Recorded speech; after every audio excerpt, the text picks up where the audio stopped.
فرزند زہرا یہ حالات برے ہیں۔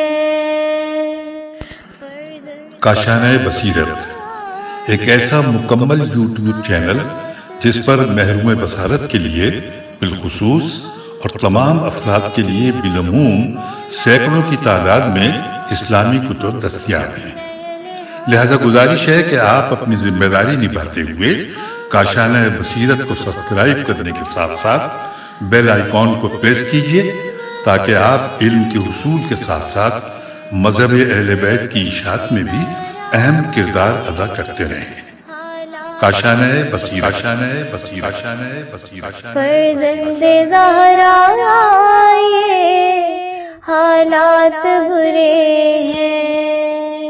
بسم اللہ الرحمن الرحیم۔ السلام علیکم سامعین، کاشانۂ بصیرت کا یوٹیوب چینل میں سیمی زوار ہم پڑھ رہے ہیں بین الاقوامی ایوارڈ یافتہ کتاب لوگو میں فاطمہ ہوں، فاطمۃ الزہرا سلام اللہ علیہا بہجت قلب مصطفیٰ کا اردو ترجمہ، جس کے مؤلف آیت اللہ شیخ احمد رحمانی ہمدانی ہیں، اور حصہ دوم ہم پڑھ رہے ہیں، جبکہ حصہ اول کاشانۂ بصیرت کے یوٹیوب چینل پر پہلے ہی سے اپلوڈ پورا مکمل ہو چکا ہے۔ یہاں پر ہم حصہ دوم میں ریڈنگ کے پارٹ 17 پر پہنچے ہیں، کتاب کے صفحہ 209 پر، اور یہاں پر ہم نے آپ سے اجازت چاہی تھی اور اسی صفحے پر، اور پھر آپ سے یہ کہا تھا جو ہیڈنگ آئی ہے، اب وہ ہیڈنگ یہ آئی ہے جو لاسٹ ہم نے پڑھا تھا، وہ پڑھا تھا کہ جب زمام حکومت امیر المومنین علیہ السلام کے ہاتھ میں آئی، تو اس کے لیے میں 2 پیراگراف تھے، وہ ہم نے مکمل کیے۔ اس کے بعد لکھا ہے کہ اب ہم دوبارہ ملکوتی خطبے کی تشریح و تفسیر کی طرف چلتے ہیں۔ آئیے ہم دوبارہ وہیں سے آغاز کرتے ہیں، کیونکہ اس دوران بیچ میں وہ مزید چیزیں ایکسپلین کر رہے تھے رائٹر۔ اب یہاں لکھا ہے کہ وَلَبَانَ لَهُمُ الزَّاهِدِينَ زَاهِدَ مِنَ الرَّاغِبِ، لوگوں کو معلوم ہو جاتا کہ زاہد کون ہے اور دنیا پرست کون ہے۔ خاتون جنت نے اپنے شوہر نامدار کے بارے میں فرمایا، اگر امت کی مدیریت کی زمام ان کے ہاتھ میں ہوتی تو وہ اس مادی دنیا کی معمولی سی ثروت پر قناعت کرتے، وہ صرف اپنی اور اپنے خاندان کی ضروریات پر اکتفا کرتے، اپنی بھوک و پیاس اور اپنے خاندان کی بھوک و پیاس دور کرنے کے لیے تھوڑا سا مال لیتے، وہ صرف دین اسلام اور امت کی خدمت کرتے۔ ان کے اس عمل سے دنیا پر ثابت ہو جاتا حقیقی پارسا اور زاہد کون ہے، دنیا طلب اور دنیا خواہ کون ہے، جو اللہ کے مال کو اسی طرح کھاتا اور ہضم کرتا ہے جیسے کہ ایک اونٹ سرسبز و پرتراوت کھیت و کھلیان میں داخل ہوتا ہے تو اس کے تازہ اور نرم گھاس کو اپنے معدے میں اتار لیتا ہے۔ اس مشاہدے سے حقائق آپ کے سامنے آ جاتے کہ امام علی علیہ السلام کی شخصیت کیا ہے، دوسرے لوگوں کی حقیقت آخر کیا ہے۔ پھر لکھا ہے وَالصَّادِقُ مِنَ الْكَاذِبِ، ایک صادق انسان ان کے سامنے آ جائے کہ جو اپنے اقوال و افعال میں سچا ہوتا ہے، اور وہ اپنے سچے اقوال و افعال کے لحاظ سے ایک کاذب انسان سے ممتاز ہوتا ہے، کیونکہ ایک جھوٹا آدمی اپنے افعال و اقوال اور تصرفات میں کاذب ہوتا ہے۔ اور پھر لکھا ہے کہ آپ نے اپنی اس گفتگو کو قرآن مجید کی اس تلاوت پر ختم کیا، سورہ اعراف آیت نمبر 96 ترجمہ، اور اگر ان بستیوں کے لوگ ایمان لے آتے اور تقوی اختیار کرتے تو ہم ان پر آسمان اور زمین کی برکتوں کے دروازے کھول دیتے، لیکن انہوں نے تکذیب کی تو ہم نے ان کے اعمال کے اسباب جو وہ کیا کرتے تھے انہیں گرفت میں لے لیا۔ Inverted comma close. اس مقام پر اس آیت کی تلاوت کس قدر مناسب ہے اور اس کلام میں یہ تشبیہ کتنی حسین و جمیل ہے۔ سیدۃ النساء العالمین کا مقصد یہ ہے کہ اگر لوگ رسول اللہ صلی اللہ علیہ وآلہ وسلم کے فرمان کو قبول کر لیتے جو انہوں نے امام علی علیہ السلام کی حکومت و رہبری کے بارے میں فرمایا تھا، تو یہ کائنات ان کے لیے جنت نظیر ہوتی، لیکن لوگوں نے مخالفت کی اور ان کے غیر کے ہاتھ میں حکومت دے دی۔ انہوں نے اپنے اس عمل سے رسول اللہ صلی اللہ علیہ وآلہ وسلم کے فرمان کی مخالفت کی۔ یہ لوگ ان قریب مصائب و آلام سے دوچار ہوں گے۔ بطول عذرا نے اس مقام پر قرآن مجید کی اس آیت کی تلاوت فرمائی، سورہ زمر آیت 51 انورٹڈ کاما، اور جنہوں نے ظلم کیا ہے ان قریب ان پر بھی ان کے برے اعمال کے وبال پڑنے والے ہیں اور وہ اللہ کو عاجز نہیں کر سکتے، انورٹڈ کاما کلوز۔ امت مسلمہ پر جو مصائب و آلام آئے ان کے کچھ نمونے آپ آنے والے صفحات میں پڑھیں گے۔ پھر یہاں لکھا ہے اللہ حلما وس تمیع، ایک اور نسخے میں حل ممن وس تب ان کے الفاظ ہیں۔ پہلے نسخے کے لحاظ سے آپ کا خطاب عمومی ہے اور سبھی لوگوں کو ہے، دوسرے نسخے کے لحاظ سے خاص عورتوں کو خطاب ہے اور جو کہ ان کے پاس عیادت کے لیے آئی تھی۔ لکھا ہے وما اشتا، عین سے ہے وما اشتا اراکا دہرا عجبا، انورٹڈ کاما، کہ اب تم لوگ جس قدر اس دنیا میں رہو گے اور زندگی بسر کرو گے ہر دن نئے نئے عجائبات دیکھو گے، انورٹڈ کاما کلوز، ایسے عجائبات جو ذہن نے کبھی تصور بھی نہ کیے ہوں گے۔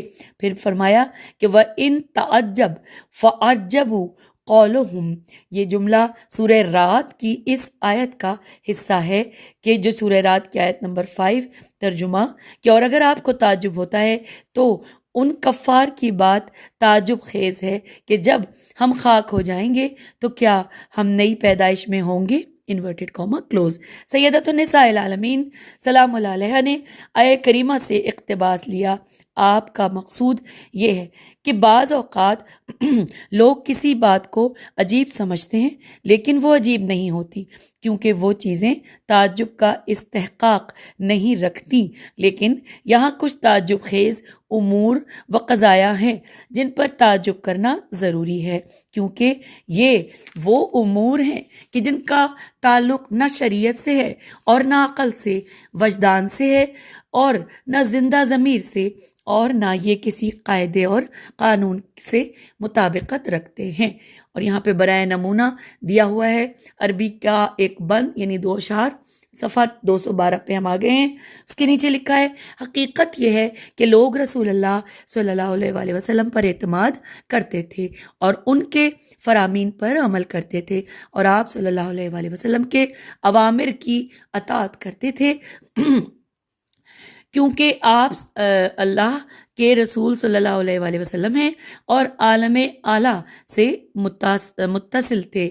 آپ صلی اللہ علیہ وآلہ وسلم میں قیادت و رہبری کی تمام صلاحیتیں موجود تھیں۔ یہ مقام تعجب نہیں ہے کہ لوگ ان کی اطاعت کرتے اور انہیں ہر ایک قدم پر مقدم کرتے، لیکن تعجب انگیز بات یہ ہے کہ رسول اللہ صلی اللہ علیہ وآلہ وسلم کی جاں سوز رحلت کے بعد کہ لوگوں کی فکری انحطاط اس مقام پر پہنچی کہ قیادت ان لوگوں کے ہاتھوں میں دے دی گئی تھی کہ جس میں قیادت و رہبری کی وہ صلاحیتیں نہیں تھیں جو حضرت امیر علیہ السلام میں تھیں۔ وہ لوگ جو رسول اللہ صلی اللہ علیہ وآلہ وسلم پر ایمان لائے تھے اور ان کی ذات کا سہارا لیا تھا اور ان سے تمسک کیا تھا، آخرکار انہیں کیا ہوا کہ اتنی ایمانی رفت کے بعد قیادت کی مہار ان ہاتھوں میں دے دی کہ ان کے اور حقیقی قائد کے درمیان زمین و آسمان کا فاصلہ تھا۔ اگلے پیراگراف میں آ جاتے ہیں۔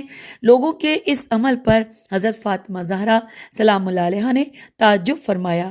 انہی کے ساتھ عقلائے عالم صاحبان ضمیر اور قلوب سلیمہ حیران و سرگردان ہیں کہ یہ کیسا انتخاب تھا کہ جو دنیا کے کسی مقیاس میم قاف یہ الف سین مقیاس، ناموس اور وزن کے مطابق نہیں ہے۔ اور پھر لکھا ہے وَبِأَيَّةِ عُرْوَةٍ تَمَسَّكُوا، ترجمہ ان لوگوں نے کس رسی کو تھاما ہے، انورٹڈ کاما کلوز۔ پھر لکھا ہے تمام مسلمانوں کے درمیان ثابت ہے کہ رسول اللہ صلی اللہ علیہ وآلہ وسلم نے فرمایا تھا کہ میں تمہارے درمیان 2 بھاری چیزیں چھوڑے جا رہا ہوں، ایک اللہ کی کتاب اور دوسری اپنی اطرت اہل بیت علیہ السلام، اگر تم نے ان دونوں سے تمسک رکھا تو کبھی گمراہ نہ ہوں گے، انورٹڈ کاما کلوز۔ اس کا حوالہ بلکہ حوالہ جات اس کے نوٹ کیجیے۔ ینابع المودت کے صفحہ نمبر 40، نور الابصار صفحہ نمبر 99، مستدرک حاکم جلد نمبر 3 صفحہ 109 اور 148، خصائص نسائی صفحہ نمبر 30، کفایت الطالب صفحہ نمبر 130، سوائق محرقہ صفحہ نمبر 75 سے 90 اور صفحہ 100 اور 136۔ یہ تمام اس کے حوالہ جات ہم نے پڑھے، کتاب کے صفحہ 213 پر آ گئے ہیں۔ لکھا ہے، اے قاری عزیز، ان لوگوں نے کس رسی کو اور کس ہاتھ کو تھاما اور کن لوگوں سے تعلق رکھا؟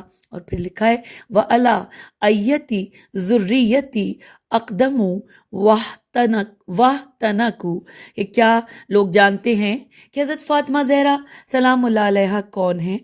کیا ان لوگوں کو اس ذریت طاہرہ اور شریف و اشرف کی قدر و منزلت معلوم ہے؟ یہاں پر یہ سوالیہ نشان ہے، اور یہاں پر یہ اس کو آگے چلتے ہیں، پھر ہم یہ اس کا ترجمہ پڑھا تھا اس عربی کی لائن کا۔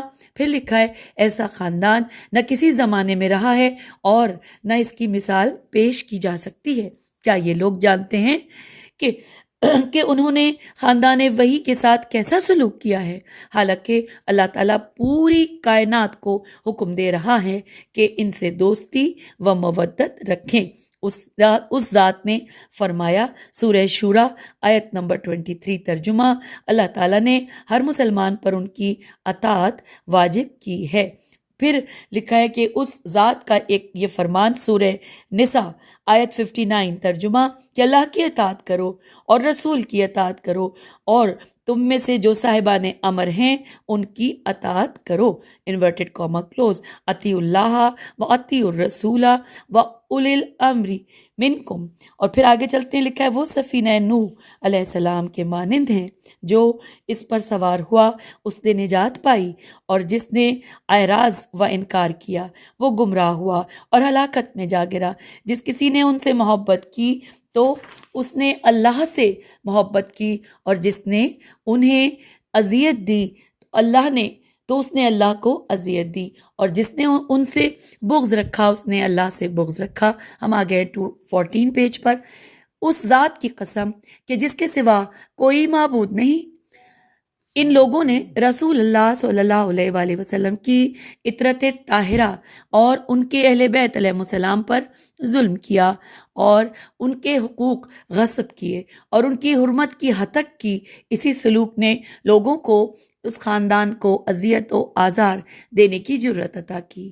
ان لوگوں نے کس دین کی بنیاد پر اور کس شریعت کے تحت اس خاندان کو اذیت و تکلیف دی؟ لوگوں نے خاندان وحی سے شریعت کے کس فرمان کے تحت بے پرواہی اختیار کی؟ ہم ان باتوں کو نہیں جانتے کہ جن لوگوں نے آل محمد علیہ السلام پر مظالم ڈھائے، انہوں نے خود بہانے تراشے اور انہیں بنیاد بنا کر ان کی حرمت کا خیال رکھا، اور نہ ان کی عزت و عظمت کا لحاظ رکھا۔ اب لکھا ہے عربی کی ایک لائن کہ لب اصل مولا و لب اصل عشیر۔ سید عالم سلام اللہ علیہ نے قرآن مجید سے اقتباس لیتے ہوئے فرمایا، جو کہ ترجمہ ہم پڑھ رہے ہیں، کہ وہ ایسی چیز کو پکارتا ہے جس کا ضرر اس کے فائدے سے زیادہ قریب ہے۔ کتنا برا ہے اس کا سرپرست، اور اس کا رفیق بھی کتنا برا ہے۔ ان لوگوں نے اپنی سرپرستی کے لیے وہ آدمی تلاش کیا جس میں سرپرستی کی صلاحیتیں نہیں ہیں، انورٹڈ کاما کلوز ہوا۔ اور پھر آگے لکھا ہے، عشیر، عین شین یر، عشیر کا معنی ہے کہ وہ دوست جسے معاشرے کی سرپرستی کے لیے منتخب کیا جائے، اور وَبِأَثَرِ لِلظَّالِمِينَ بَدَلًا۔ خاتون جنت نے قرآن مجید سے اقتباس لیتے ہوئے فرمایا، جو کہ سورہ کہف آیت 50 انورٹڈ کاما ترجمہ۔ اور یہ بات بھی یاد کریں کہ جب ہم نے فرشتوں سے کہا کہ آدم علیہ السلام کو سجدہ کرو تو سب نے سجدہ کیا سوائے ابلیس کے، وہ جنات میں سے تھا، پس وہ رب کی اطاعت سے خارج ہو گیا۔ تو کیا تم لوگ میرے سوا اسے اور اس کی نسل کو اپنا سرپرست بناؤ گے، حالانکہ وہ تمہارے دشمن ہیں؟ یہ ظالموں کے لیے برا بدل ہے، انورٹڈ کاما کلوز۔ پھر اس کے بعد لکھا ہے بی بی کے کلام کا جملہ کہ استبدلو واللہ زنابن بالقوادم والعجاف ذا والاجزا بالکاہل، کائنات میں جتنے علوم موجود ہیں ان سب پر جامع شناسی کے علم کو اولین درجہ حاصل ہے، اور وہ علم ہے کہ جو امتوں کے عروج و زوال اور تقدم و تاخر و توانائی و ناتوانائی اور صلاح و فساد سے بحث کرتا ہے، ساتھ ساتھ صلاح و فساد کے نتائج بھی بتاتا ہے۔ کسی معاشرے کو متاثر کرنے والے صرف دو عامل ہیں جن کے ذریعے ہی معاشرہ متاثر ہوتا ہے۔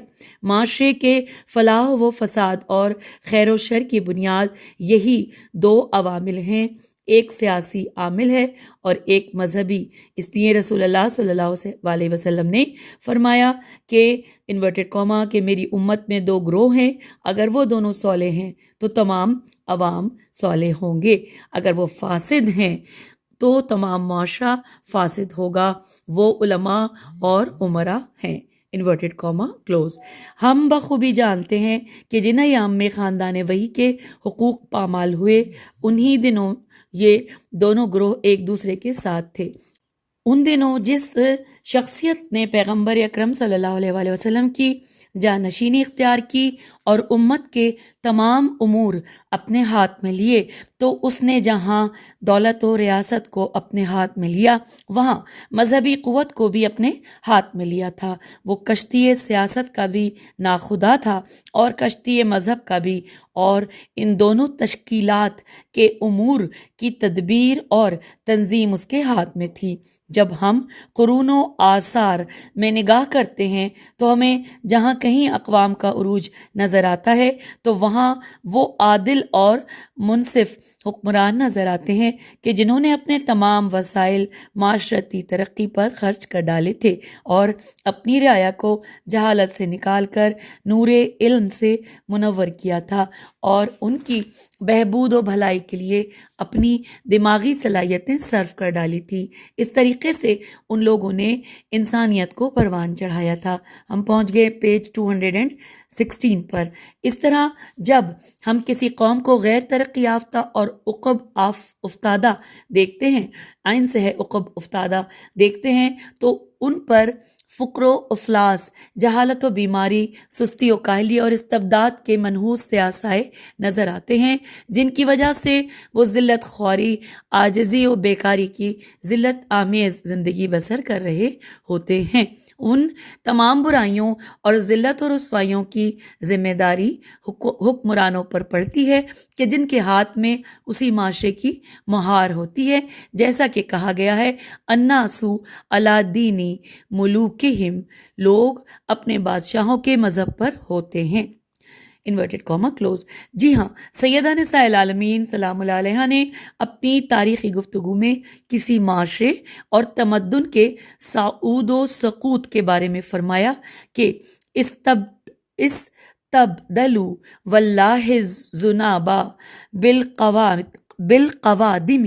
یہ حقیقت ہے کہ گفتار میں تشبیہ حیرت انگیز اثر کرتی ہے اور متکلم کے پیام کی روح اور اس کے سخن کے مفہوم کو سامع پر روشن کر دیتی ہے۔ اس جملے میں پیغمبر اکرم صلی اللہ علیہ وسلم کی دختر فرزانہ سلام اللہ علیہا نے امت مسلمہ کو پرندے سے تشبیہ دی ہے اور امت کی رہبری کو پرندے کے پروں سے تشبیہ دی ہے۔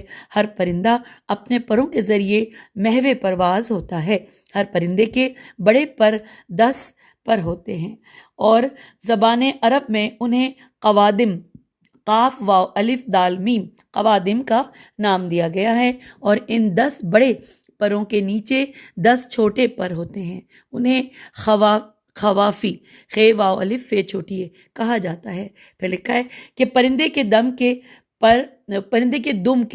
پر ہوتے ہیں، انہیں ذناب کا نام دیا گیا ہے۔ زال ہے، زال پہ پیش ہے، زال نون الف بے، ذناب جو کہ دم پہ پر ہوتے ہیں ان کو نام دیا گیا ہے۔ وہ پر جنہیں قوادم کا نام دیا گیا ہے، انہی کے ذریعے پرندہ اپنی پرواز میں اوج و بلندی پیدا کرتا ہے۔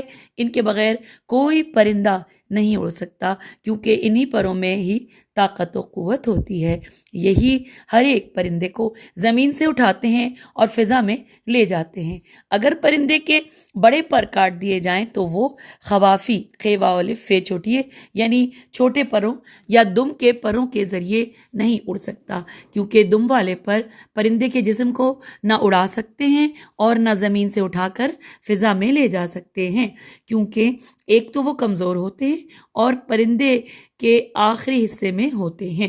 پھر لکھا ہے وَالْأَجْزَا بِالْكَاهِلِ، ان لوگوں نے تن و من شانوں کو چھوڑ کر دم کو اپنا لیا، انورٹڈ کاما کلوز۔ ہر چیز کے آخر کو عین جیم زے اجز کہا جاتا ہے، اور کاہل کاف الف ہے لام اس جگہ کو کہا جاتا ہے کہ جو دونوں شانوں کے درمیان ہوتی ہے۔ لکھا ہے کاہل جسم کا وہ حصہ، وہ طاقتور حصہ ہے جو بوجھ اٹھانے کے قابل ہوتا ہے، اور اجز عین جیم زے اجز یا عجز اس کا برعکس ہے، یعنی جسم کا کمزور ترین حصہ جو بوجھ نہیں اٹھا سکتا۔ لکھا ہے ان دونوں مثالوں اور تشبیہوں سے مراد یہ ہے کہ قوم نے اپنے بھاری امور یعنی قیادت و رہبری ان ہاتھوں میں دی ہے جو اس رہبری کی اہلیت نہیں رکھتے تھے، وہ ان امور کو احسن طریقے سے نہیں نبھا سکتے کیونکہ ان میں ان امور کی صلاحیت ہی نہیں ہے۔ قیادت و رہبری کے لیے علم، عقل اور تدبر کی ضرورت ہوتی ہے جو ان لوگوں میں نہ تھی۔ اور پھر لکھا ہے کہ غدیر خم میں ان لوگوں نے حضرت امام علی علیہ السلام کی بیعت کی تھی کیونکہ اللہ اور اس کے رسول صلی اللہ علیہ وآلہ وسلم نے انہیں حکم دیا تھا کہ وہ سبھی امام علی علیہ السلام کی بیعت کریں۔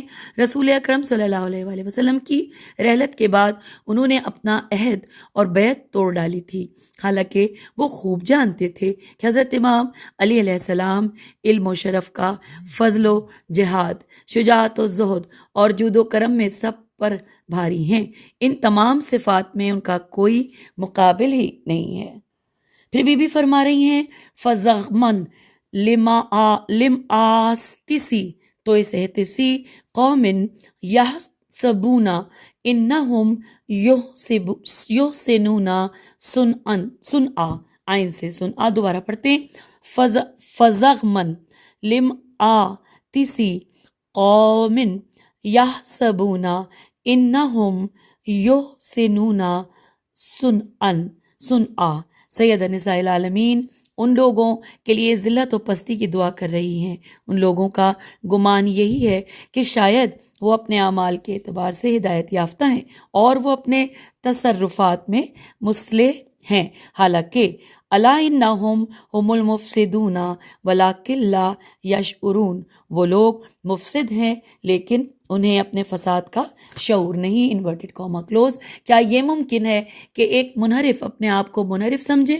بہت ہی کم ہے، بلکہ ایک مفسد اپنے آپ کو ہدایت یافتہ سمجھتا ہے کہ وہ حق پر ہے اور اس کا غیر باطل پر ہے۔ ایسے انسان پر دلائل و براہین اثر ہی نہیں کرتے۔ یہ دونوں جملے قرآن مجید کی اس آیت کا اقتباس ہے، سورہ کہف آیت نمبر 103 اور 104۔ ترجمہ: کہہ دیجئے کیا ہم تمہیں بتا دیں کہ اعمال کے اعتبار سے سب سے نامراد لوگ کون ہیں، جن کی صحیح دنیاوی زندگی میں لا حاصل رہی جبکہ وہ یہ سمجھے بیٹھے ہیں کہ وہ درست کام کر رہے ہیں، انورٹڈ کاما کلوز۔ اللہ تعالیٰ کا فرمان سورہ بقرہ آیت نمبر 11 اور 12۔ ترجمہ: اور جب ان سے کہا جاتا ہے کہ زمین میں فساد برپا مت کرو تو وہ کہتے ہیں کہ ہم تو بس اصلاح کرنے والے ہیں۔ یاد رہے فسادی تو یہی لوگ ہیں لیکن وہ اس کا شعور نہیں رکھتے، انورٹڈ کاما کلوز۔ بطول عذرا سلام اللہ علیہ نے اپنی گفتگو کے دوران اس آیت کریمہ کی تلاوت فرمائی، سورہ یونس آیت نمبر 35۔ ترجمہ: تو پھر جو حق کی راہ دکھاتا ہے وہ اس بات کا زیادہ حقدار ہے کہ اس کی پیروی کی جائے یا وہ جو خود اپنی راہ نہیں پاتا جب تک کہ اس کی رہنمائی نہ کی جائے؟ تمہیں کیا ہو گیا ہے؟ تم کیسے فیصلے کر رہے ہو؟ Inverted comma close. اب یہاں پہ ہم پیج 219 پر آ گئے۔ لکھا ہے یہ آیت شریفہ ہدایت کی بحث کی طرف اشارہ کر رہی ہے اور دو آدمیوں یا دو گروہوں کا کردار و عمل پیش کر رہی ہے کہ ان میں سے ایک آدمی یا ایک گروہ وہ ہے جو صراط مستقیم کی ہدایت کرتا ہے اور دوسرا آدمی یا گروہ صراط مستقیم کی طرف رہنمائی نہیں کرتا۔ ایسا انسان یا گروہ جو خود جب تک دوسروں سے ہدایت حاصل نہ کرے تو وہ دوسروں کو ہدایت کر سکتا ہے اور نہ صحیح راستے کو پہچان سکتا ہے۔ تو اب ان دونوں میں سے کون ہے جو اتباع کا حقدار رکھتا ہے اور ان دونوں میں سے کون ہے جو امت کی رہبری کا استحقاق رکھتا ہے؟ یہاں پر سوالیہ نشان ہے۔ لکھا ہے کہ خاتون جنت سلام اللہ علیہ کا اس آیت سے یہ مقصد ہے کہ حضرت امام علی علیہ السلام علم و فضل و عقل اور دوسرے مواہب کے لحاظ سے کامل و اکمل انسان ہیں اور وہ قیادت و رہبری کا استحقاق رکھتے ہیں۔ دوسرے لوگ قطعاً امت کی قیادت کی اہلیت نہیں رکھتے۔ وہ امور جو ایک قیادت کے لیے ضروری ہیں یعنی علم و عقل اور تدبر، وہ ان میں نہیں ہیں۔ تاریخ نے دونوں پہلوؤں کو ثابت کیا ہے کہ کمال کس طرف تھا، وہ نقص کی طرف تھا۔ امیر المومنین حضرت علی علیہ السلام کی ذات ہر اعتبار سے کامل و اکمل تھی۔ پھر فرمایا بی بی نے اما لا امری لقد لقحت، ہوشیار ہو جائیے، مجھے اپنی جان کی قسم جامعہ میں نطفہ استبداد بن چکا ہے اور فتنہ و فساد کا وائرس امت کے جسم و جان میں نفوذ کر چکا ہے کہ جس کا علاج مشکل ہے۔ یہ ایک جرثومہ سے ابتدا کرتا ہے اور خون میں داخل ہو جاتا ہے اور وہاں پھیلنے لگتا ہے۔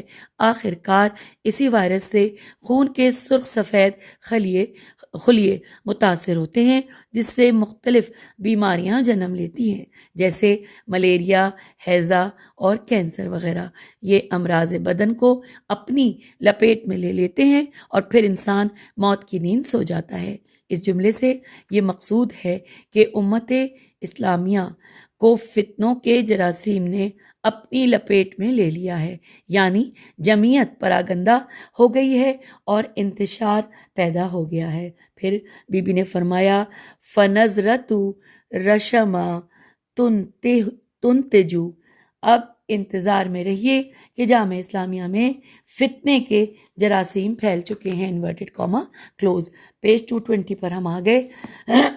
لکھا ہے کہ کیونکہ تم لوگوں نے پیغمبر خدا صلی اللہ علیہ وآلہ وسلم کی شائستہ و باعثہ قیادت و رہبری کو ان کی رحلت کے بعد ان لوگوں کے سپرد کر دی ہے کہ جو ان ملکوتی قیادت کی صلاحیت ہی نہیں رکھتے ہیں۔ Inverted comma close. اس اعتبار سے عظمت اسلام دگرگوں ہو گئی ہے اور حقیقی مفاہیم و معیارات متغیر ہو گئے ہیں۔ بی بی نے فرمایا ثم احتلبوا ملا القعبی دمن ابیتن، جس وقت ناقہ بچی دیتی ہے تو اس وقت لوگ اس ناقے کا دودھ دوہتے ہیں۔ اگر یہی حیوان بیمار ہو جائے تو بعض اوقات اس کے پستانوں سے دودھ کے بجائے خون نکلنے لگتا ہے۔ Inverted comma close. لکھا ہے سید عالم سلام اللہ علیہ کہ اس جملے کا مفہوم یہ ہے کہ ایسی حکومت جس کا نظام عدل و انصاف پر مبنی ہوتا ہے تو اس کی رعایا کو برکات و خیرات اور حریت و نیک بختی تحفے میں ملتے ہیں، اور جب کسی حکومت کے حکمران عدالت کے اصولوں کو طاقے نسیاں پر رکھ دیں اور خواہشات نفس کے مطابق حکمرانی کریں تو اس سے حقیقی مفاہیم و مطالب کا نظام درہم برہم ہو جاتا ہے اور ہر طرف بد امنی، ہلاکت اور تباہی اور ویرانی کی اندھیریاں چلنے لگتی ہیں۔ اے قاری عزیز، تاریخ اسلام کی ورق گردانی فرمائیے تو آپ کو مسلمانوں کے اجسام سے بہنے والے خون کی نہریں ملیں گی۔ آپ کو ہر طرف کشتوں کے پشتے لگے ہوئے ملیں گے۔ مورخین نے بیان کیا ہے کہ ایک زمانہ آیا کہ مسلمان حضرت ابن عفان رضی اللہ کے خلاف کھڑے ہو گئے۔ جب بات آگے بڑھی تو اس نے قوت کا استعمال کیا تاکہ سنور جائیں، لیکن حالات سنورنے کے بجائے بگڑتے گئے۔ آخرکار ایک بہت بڑی شخصیت کو ان کے بارے میں فتویٰ دینا پڑا۔ لکھا ہے اقتلوا نعسلا فقد کفرا، نعسل کو قتل کر دو کہ اس نے کفر اپنا لیا ہے، انورٹڈ کاما کلوز۔ اس طرح طلحہ اور ابن عاص، عین سے عاص، نے کیا۔ آخر لوگوں نے حضرت ابن عفان رضی اللہ کو قتل کر دیا۔ اس قتل کے بعد کچھ لوگوں نے عوام کو بھڑکایا کہ وہ اٹھیں اور قتل کا انتقام لیں۔ یہ گروہ فوراً بصرے کی طرف چل پڑا اور مدینے کی مسافت 1000 میل سے زیادہ ہے، تو وہاں ان لوگوں نے داخلی جنگ کے شعلے بھڑکا دیے۔ اس جنگ میں 25,000 انسان کام آئے۔ پھر اموی فریب کار نے انگڑائی لی اور قصاص کا نعرہ بلند کیا۔ اس کے نتیجے میں میدان صفین میں جنگ لڑی گئی، جس میں 90,000 مسلمان قتل ہوئے۔ اس جنگ کے بعد جنگ نہروان وجود میں آئی، جس میں 4,000 آدمی مارے گئے۔ بعد ازیں بصر بن ارتات الف گولتا لشکر کثیر کے ساتھ شام سے نکلا اور اس نے مدینہ منورہ، مکہ معظمہ اور یمن کا رخ کیا۔ اس نے ان شہروں میں خاندان وحی کے پیروکاروں کا قتل عام کیا، حتیٰ کہ یمن اور اس کے علاوہ دوسرے علاقوں میں جو لوگ قتل کیے گئے ان کی تعداد 30,000 نفر تک جا پہنچی تھی۔ اے قاری عزیز، زحمت فرمائیے، قلم ہاتھ میں لیجئے اور مقتولین کی تعداد دیکھیے۔ جنگ بصرہ 25,000 افراد، جنگ صفین 90,000 افراد، جنگ نہروان 4,000 افراد، قتل عام بصر 3,000 اور کل تعداد مقتولین 1,49,000 افراد۔ اور لکھا ہے کہ یہ ہیں مقتولین۔ جو لوگ زخمی ہوئے ان کے بارے میں آپ مت پوچھئے، کتنی خواتین بیوہ ہوئیں، آپ مقتولین کی تعداد سے ان کا اندازہ لگا سکتے ہیں۔ کتنے بچے یتیم ہوئے، کتنی ویرانیاں و تباہیاں ہوئیں، قلم میں طاقت نہیں کہ انہیں سپرد قرطاس کر سکے۔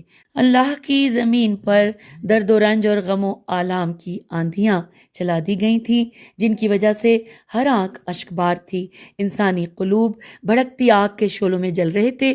ہر طرف سوز و گداز کی حکمرانی تھی، ہر طرف نالے و فریادیں بلند تھیں۔